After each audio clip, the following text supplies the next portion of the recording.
गोकुल में जब श्री कृष्ण का जन्म हुआ तो पूरा गांव आनंद से भर गया।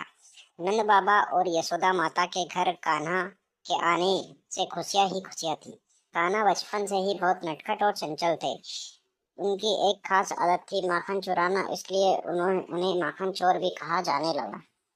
गोपियों की शिकायत, श्री कृष्ण को मक्खन बहुत पसंद था। वे अपने सखाओं बलराम, सुदामा, मधु, मंगल और अन्य ग्वालों के साथ गांव के घरों में जाकर मटकी से माखन निकाल कर खाते। जब गोपियों ने देखा कि उनके घर का माखन कोई चुरा रहा है तो वे परेशान हो गई। गोपियां यशोदा माता के पास गई और शिकायत करने लगी। माँ यशोदा, तुम्हारे कान्हा तो बहुत बड़े नटखट है। ये हमारे घर आते ही माखन चुराते हैं और फिर भोले बन जाते हैं।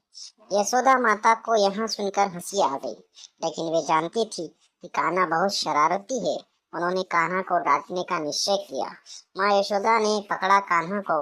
एक दिन श्री कृष्ण अपने दोस्तों के साथ एक गोपी के घर माखन चुराने पहुंचे। उन्होंने देखा कि माखन ऊंचाई पर लटकी मटकी में रखा हुआ है। उन्होंने अपनी चालाकी से एक के ऊपर एक खड़े होकर माखन निकालना शुरू किया, लेकिन तभी गोपी ने उन्हें रंगे हाथ पकड़ लिया और शोर मचाया। अरे देखो, माखन चोर पकड़ा गया। गोपियां दौड़कर आई, लेकिन श्री कृष्ण बहुत चतुर थे। वे तेजी से भागकर अपने घर पहुंच गए। जब यशोदा माता ने उन्हें देखा तो वे समझ गई कि कान्हा जरूर कुछ शरारत करके आए हैं।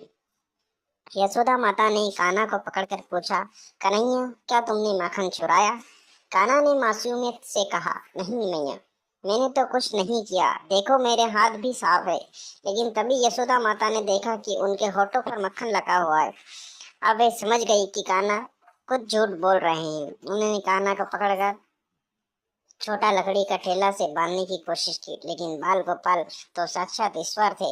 रस्सी हर बार छोटी पड़ जाती थी। कथा की सीख, इस बाल लीला से हमें यह सीख मिलती है कि भगवान श्री कृष्ण के बाल रूप में भी उनकी लीलाएं चमत्कारी थी। उनकी माखन चोरी सिर्फ शरारत नहीं बल्कि भक्ति का संदेश था। गोपियां उन्हें प्रेम और श्रद्धा से माखन खिलाती थी और कान्हा के प्रति उनका स्नेह अनमोल था। श्री कृष्ण की बाल लीलाएं हमें भक्ति, प्रेम और आनंद का महत्व सिखाती है। उनका हर कार्य किसी न किसी गूढ़ रहस्य को दर्शाता है, जिसे समझकर हम भी उनकी भक्ति में लीन हो सकते हैं। कान्हा की लीलाएं अपरंपार है, प्रेम में छुपा उनका अवतार।